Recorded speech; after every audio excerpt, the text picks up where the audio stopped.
मैं यह बहुत गर्वों के पूर्वक तो नहीं कह सकता कि मेरा जीवन किसी के लिए आदर्श बन सकता है, लेकिन जिस तरह मेरी नियति ने आकार ग्रहण किया, उससे किसी ऐसे गरीब बच्चे को सांत्वना अवश्य मिलेगी जो किसी छोटी सी जगह पर सुविधाहीन सामाजिक दशाओं में रह रहा।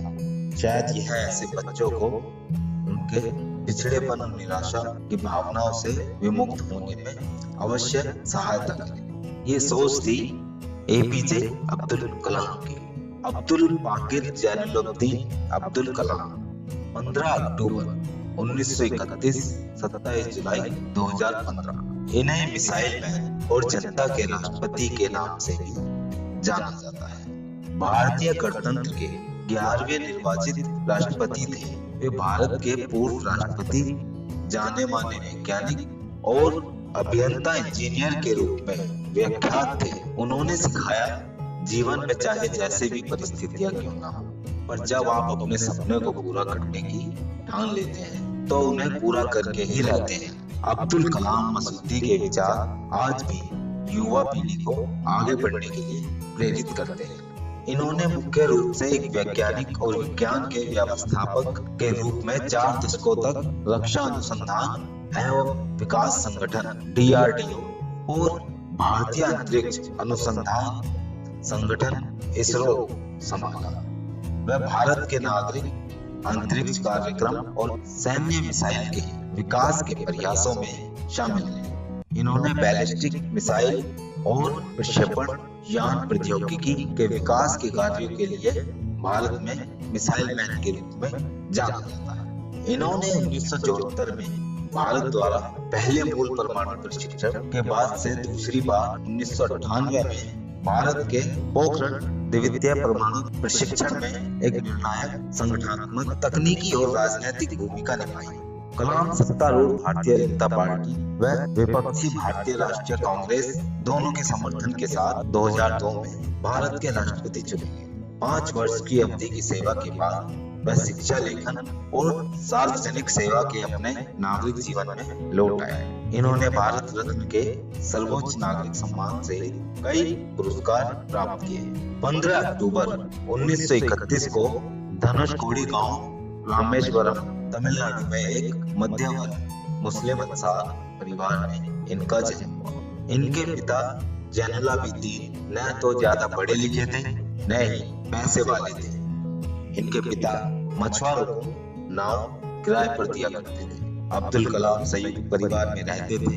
परिवार की सदस्य संख्या का अनुमान इस बात से लगाया जा सकता है कि वह स्वयं 5 भाई एवं 5 बहनें थी और घर में 3 परिवार रहा करते थे।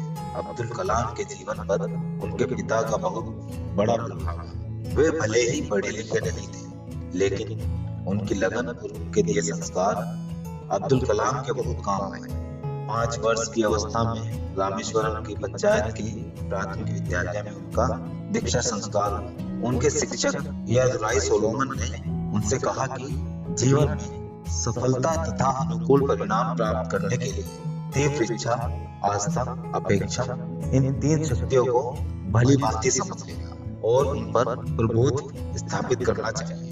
5वीं कक्षा में पढ़ते समय उनके अध्यापक उन्हें पक्षी के उड़ने के तरीके की जानकारी दे रहे थे, लेकिन जब छात्रों को समझ नहीं आया तो अध्यापक उनको समुद्र तट ले गए, जहां उड़ते हुए पक्षियों को दिखाकर अच्छे से समझाया। इन्हीं पक्षियों को देखकर कलाम ने तय कर लिया कि उनको भविष्य में विमान विज्ञान में जाना है। कलाम के गणित के अध्यापक सुबह ट्यूशन लेते थे, इसलिए वह सुबह 4 बजे गणित की ट्यूशन पढ़ने जाते थे।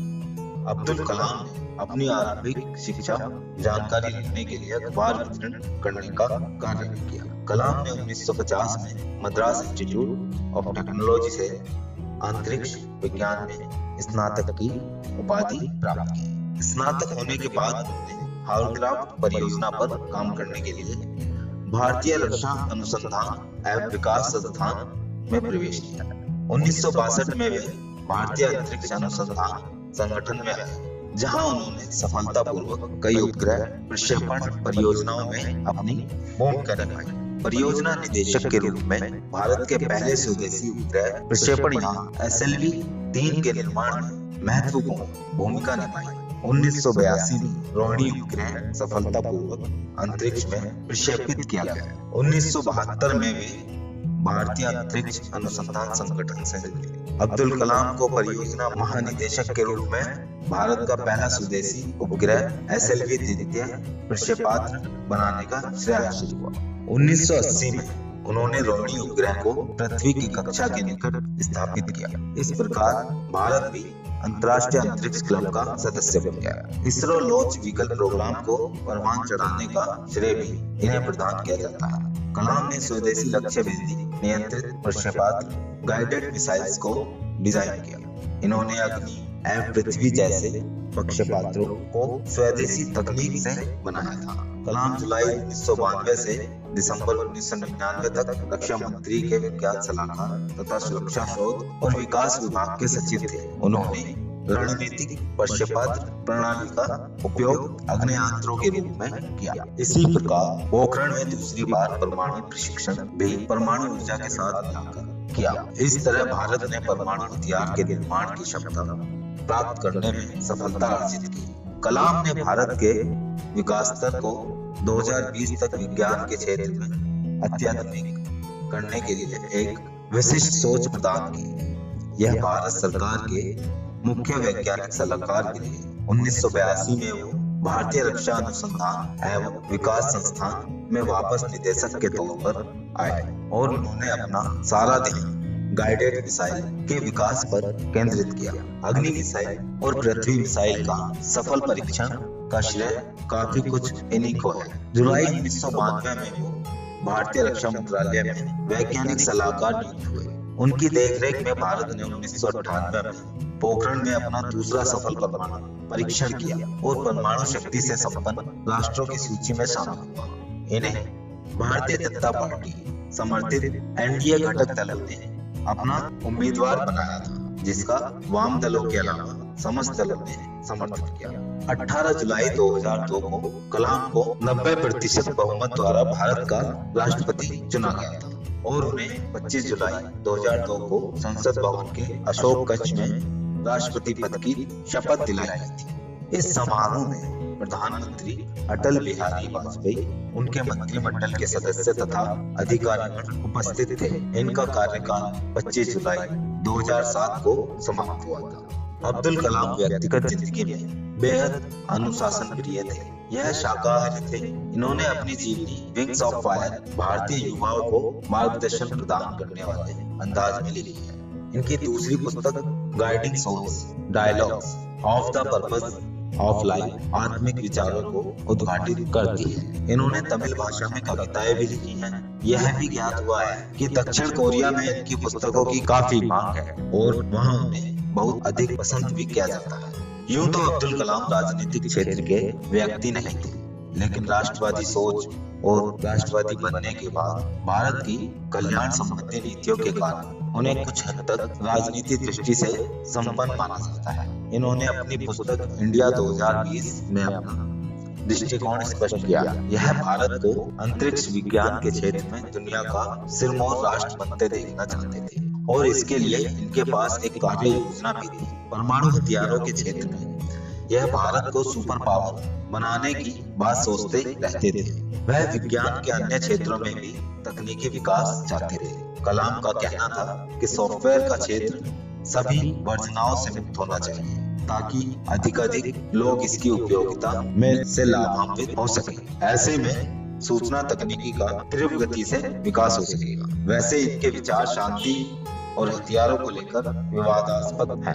कार्यालय छोड़ने के बाद कलाम भारतीय प्रबंधन संस्थान शिलोंग, भारतीय प्रबंधन संस्थान अहमदाबाद, भारतीय प्रबंधन संस्थान इंदौर एवं भारतीय विज्ञान संस्थान बेंगलोर के मानद फेलो व एक विजिटिंग प्रोफेसर बन गए। भारतीय अंतरिक्ष विज्ञान एवं प्रौद्योगिकी संस्थान तिरुवनंतपुरम के कुलाधिपति अन्ना विश्वविद्यालय में एरोस्पेस इंजीनियरिंग के प्रोफेसर और भारत भर में कई अन्य शैक्षणिक और अनुसंधान संस्थानों में सहायक बन गए। उन्होंने बनारस हिंदू विश्वविद्यालय और अन्ना विश्वविद्यालय में सूचना प्रौद्योगिकी और अंतर्राष्ट्रीय सूचना प्रौद्योगिकी संस्थान हैदराबाद में सूचना प्रौद्योगिकी के क्षेत्र में पढ़ाया। मई 2012 में कलाम ने भारत के युवाओं के लिए एक कार्यक्रम भ्रष्टाचार को हराने के एक केंद्रीय विषय के साथ मैं आंदोलन को क्या दे सकता हूँ क्या शुभारंभ किया। उन्होंने यहाँ तमिल कविता लिखने और वेन्नी नामक दक्षिण भारतीय स्ट्रिंग वाद्य यंत्र को बजाने का भी आनंद लिया। कलाम कर्नाटक भक्ति संगीत हर दिन सुनते थे और हिंदू संस्कृति में विश्वास करते थे। इन्हें 2003 व 2006 में MTV youth icon of the year के लिए नामांकित किया गया था। 2011 में आई हिंदी फिल्म आई एम कलाम में एक गरीब लेकिन उज्जवल बच्चे को कलाम के सकारात्मक प्रभाव को चित्रित किया गया था। उनके सम्मान में वह बच्चा छोटू, जो एक राजस्थानी लड़का है, खुद का नाम बदलकर कलाम रख लेता है।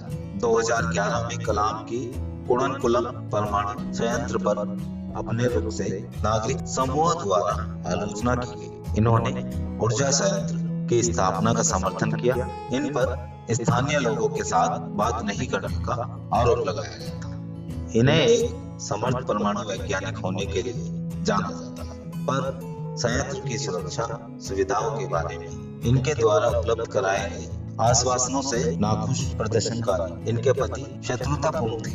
27 जुलाई 2015 की शाम अब्दुल कलाम भारतीय प्रबंधन संस्थान शिलोंग में रहने योग्य ग्रह पर एक व्याख्यान दे रहे थे जब उन्हें जोरदार कार्डियक अरेस्ट, दिल का दौरा हुआ और ये बेहोश होकर गिर पड़े। लगभग 6:30 बजे गंभीर हालत में इन्हें बेथानी अस्पताल में ICU में ले जाया गया और 2 घंटे बाद इनकी मृत्यु की पुष्टि कर दी गई। अस्पताल के CEO जॉन साइलो ने बताया कि जब कलाम को अस्पताल लाया गया तब उनकी नब्ज और ब्लड प्रेशर साथ छोड़ चुके थे।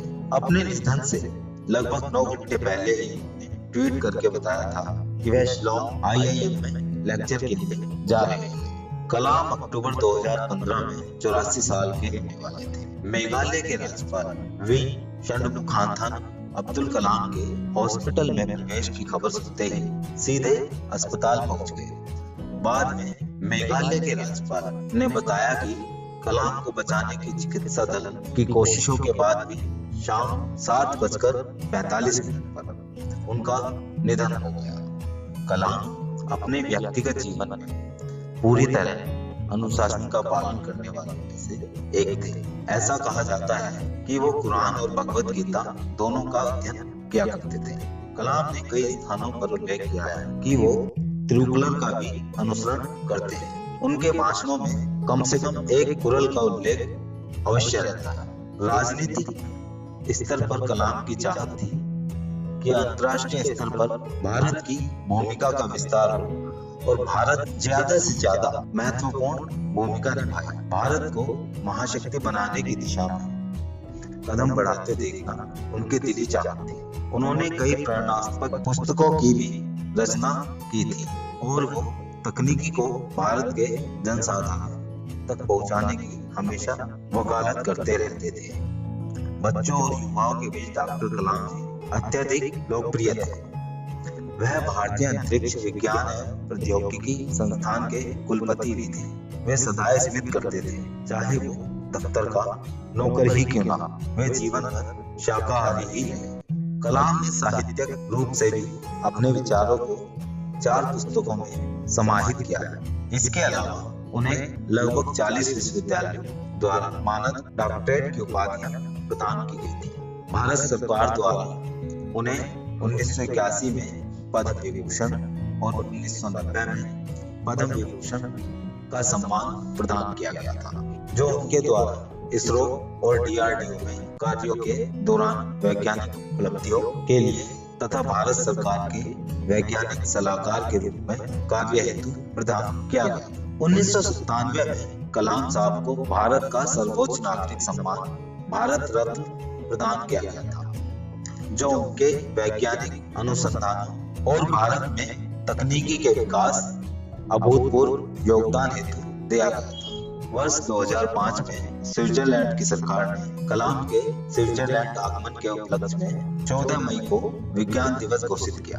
नेशनल स्पेस सोसाइटी ने वर्ष 2013 में उन्हें अंतरिक्ष विज्ञान संबंधित परियोजनाओं के कुशल संचालन और प्रबंधन के लिए वॉन ब्राउन अवार्ड से पुरस्कृत किया। ऐसे थे एपीजे अब्दुल कलाम। आपको हमारी जानकारी कैसी लगी कमेंट बॉक्स में जरूर बताएं। फिलहाल इस खबर में इतना है। नमस्कार।